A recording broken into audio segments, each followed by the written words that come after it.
Barrister S M Shahriar Kabir, আপনার কাছে আসি। ডেপুটি স্পিকারের যে প্রসঙ্গটি আছে সেখানে বিরোধী দলকে লিখিতভাবে প্রস্তাব দেওয়ার বিধান না থাকলেও জামাত ইসলামীকে এই প্রস্তাব দেওয়া হয়েছে। বিএনপির পক্ষ থেকে বলা হচ্ছে যেটি তাদের পক্ষ থেকে এক ধরনের উদারতা এবং এই প্রস্তাব জামাতের উদারভাবে গ্রহণ করা উচিত বলে তারা মন্তব্য করেছেন। এই বিষয়টি নিয়ে আসলে কি বলতে চাইবেন?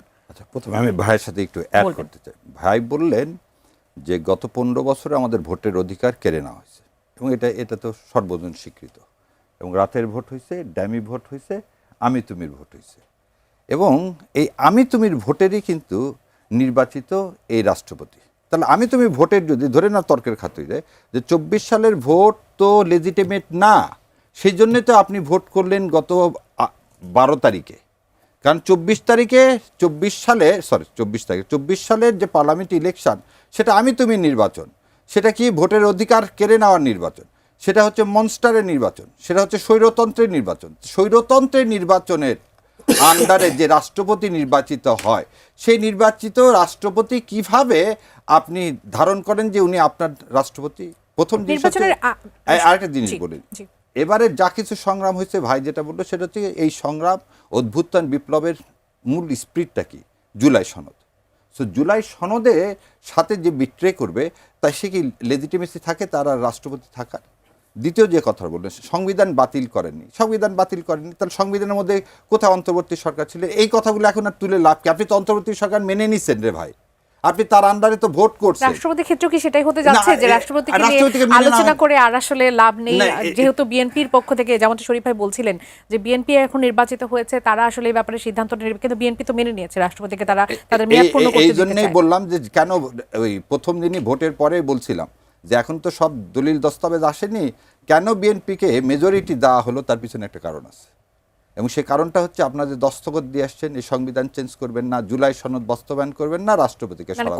কোথায় দস্তখতটা আসলে এই দস্তখতটা দেওয়া হয়েছে, যেটা একদম ভোটের আগ থেকে বলে আসতেছি, কে আপনাকে দেশে ফিরতে দিতে চায়নি? কেন বলছিলাম আনন্দবাজার পত্রিকার কথা, তখন তো অনেকেই আমার উপর অনেক রাগ করছিলেন, তখন তো আমি এই 3টা স্পেসিফিক কথা বলেই বলছিলাম। সে তো আজ পর্যন্ত ক্লিয়ার করেননি, যে এই দস্তখতের কথা বললাম, যে সমঝোতার কথা বললাম, আপনি আমাকে বলেন যে আওয়ামী লীগকে যদি দলগতভাবে নিষিদ্ধ করেন, সে আওয়ামী লীগের রাষ্ট্রপতি থাকে কিভাবে? আমি ওই প্রথম কথাটাই যেটা বললাম বারবার, যে আপনি আমাকে একটা জিনিস বুঝান যে কিভাবে আপনি হিটলারকে রাখবেন আর নাৎসিজমকে বাতিল করবেন। ভাই, এই ইস্যুটা নির্বাচনের আগে সমাধান করা কেন সম্ভব হলো না? এখানে একটু টেকনিক্যালি একটু সমস্যাটা হচ্ছে, আপনি আজকে কিন্তু বিএনপির কি নাই একজন লোক বিশ্বস্ত রাষ্ট্রপতি বানানোর যখন সুযোগ আসছে, তখনই আমরা বলছি রাষ্ট্রপতিকে সরিয়ে দেন। কারণ তখন যদি রাষ্ট্রপতিকে সরিয়ে দেওয়ার কথা বলা হয়েছিল, তখন বিএনপির কিছু না, এখন সরানো যাবে না, তাহলে কি হবে? একটা ভ্যাকিউম তৈরি হবে, কোন দল থেকে রাষ্ট্রপতি নিয়োগ দেওয়া হবে?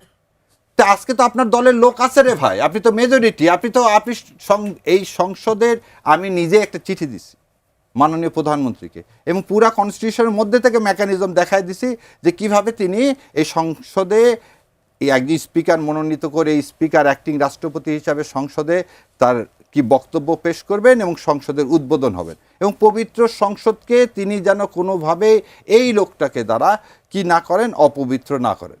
এখন যে কেউ যদি করতে চায়, শপথ গ্রহণ তো আসলে তার মাধ্যমেই হলো, সেই বিষয়গুলো না, শপথ কার মাধ্যমে হলো? মন্ত্রী পরিষদের যে শপথ গ্রহণটা, সেটা তো বর্জন করছে জামাত ইসলাম।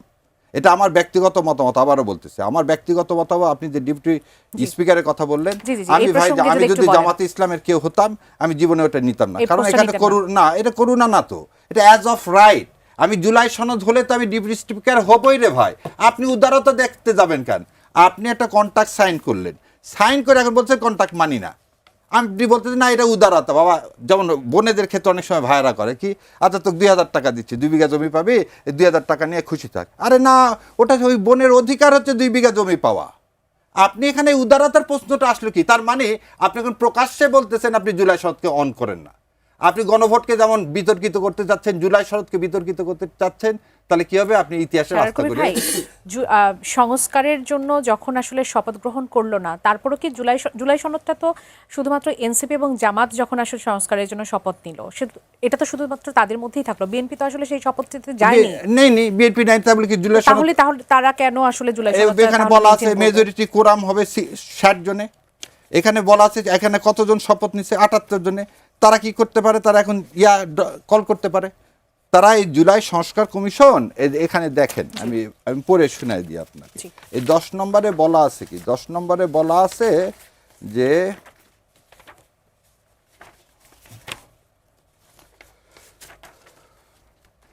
দেখেন যে 10-এ বলা আছে কি 60 জনে হবে কোরাম এবং সংখ্যাগরিষ্ঠ ভোটে হচ্ছে পাস হবে।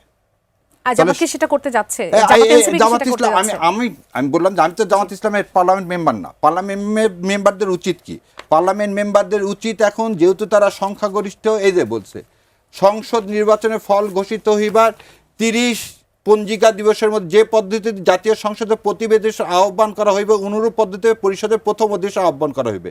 তাহলে রাষ্ট্রপতি তার শপথের ভঙ্গ করলেন, তিনি একটা ডাকলেন আর একটা ডাকলেন না। দ্বিতীয় কি বলছে, পরিষদ কার্যকর পরিচালনা ন্যূনতম 60 জন পরিষদ সদস্যের উপস্থিতির প্রয়োজন হবে। এখানে তো কতজন আছেন?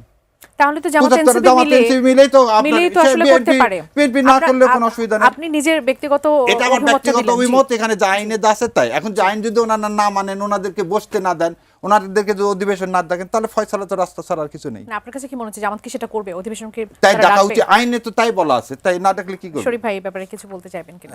আমার খুব বেশি বলার নাই, তিনি একজন আইনজীবী মানুষ, তিনি ব্যাখ্যা দিচ্ছেন তার মতো করে। আমারও কতগুলো প্রশ্ন আছে, যে প্রশ্নগুলোর উত্তর নেই। আপনি রাষ্ট্রপতি যেহেতু আওয়ামী লীগের অবৈধ পার্লামেন্ট সদস্যদের দ্বারা নির্বাচিত, সুতরাং তিনি রাষ্ট্রপতির পদে থাকার পরেও আপনি তারকে যেহেতু বৈধ মনে করেন না, তাহলে দেশের প্রধান বিচারপতি আওয়ামী লীগ দ্বারা মনোনীত, তার কাছ থেকে রেফারেন্স নিয়ে এসে যদি সরকার পরিচালিত হতে পারে, তার রেফারেন্স নিয়ে এসে সেই রাষ্ট্রপতির হাতে যদি প্রধান উপদেষ্টা শপথ গ্রহণ করতে পারে, সেই সরকারের দ্বারা মনোনীত সেনাপ্রধানের আমন্ত্রণে আপনি যদি বৈঠকে অংশগ্রহণ করতে পারে, তাহলে এই রাষ্ট্রপতি এই প্রশ্নটা করতে পারে যে বাকিদেরকে তুমি আসামির কাঠগড়ায় দাঁড় না করিয়ে আমাকে কেন করাচ্ছ? নিশ্চয়ই তুমি আমার ব্যাপারে তোমার ভিন্ন অ্যাকশন আছে। সেকেন্ড হচ্ছে, আওয়ামী লীগ নিষিদ্ধ না, আওয়ামী লীগের কার্যক্রম স্থগিত। আওয়ামী লীগ ফ্যাসিস্ট আমি স্বীকার করি, কিন্তু সেই ফ্যাসিস্ট কখন? রাতের বেলা, দিনের বেলা, ভোটের সময়? আপনি এই ফ্যাসিস্ট আওয়ামী লীগের দুয়ারে দুয়ারে গভীর রাতে যখন ভোট চাইতে যান, তখন আওয়ামী লীগ ফ্যাসিস্ট থাকে না। রাতের বেলা যখন তার কড়া নেড়ে বলে আসেন যে আমাকে যদি ভোট দাও তাহলে তুমি তোমার এলাকায় নিরাপদে থাকতে পারবে, এই উদাহরণগুলো বহু জায়গায় আছে। ঢাকায় ফ্যাসিস্ট শেখ মুজিবের বাড়ি আপনি ভেঙে দিচ্ছেন, আর পটুয়াখালীতে গিয়ে জামাতের আমির সাহেব বলেছেন নির্বাচনী প্রচারণায় শেখ মুজিব সাহেব অনেক ভালো কাজ করতে চেয়েছিলেন, কিন্তু করতে দেওয়া হয়নি। ঢাকার ফ্যাসিস্ট শেখ মুজিব পটুয়াখালীতে গিয়ে সাহেব হয়ে গেলেন, কারণ হচ্ছে তার ভোট আছে। ভোটের আগে ফ্যাসিস্ট, ভোটের দিন বন্ধু, এই যে দ্বিচারিতা, এই দ্বিচারিতার কারণে আমাদের রাজনীতিতে যে গুণগত পরিবর্তনের সুযোগটা ছিল, সেই সুযোগটা আপনি কাজে লাগাতে পারেননি। আপনার প্রতিবেশী নেপাল, যে নেপালে পরিবর্তনের পক্ষে যারা ছিল, জনগণ তাদেরকে গ্রহণ করেছে। আর আমাদের এখানে সেই তরুণ মানুষ কোনো মহল্লায় ঢুকলে সবাই জানালা থেকে উকি দিয়ে বলে যে দরজাটা শক্ত করে আটকাও।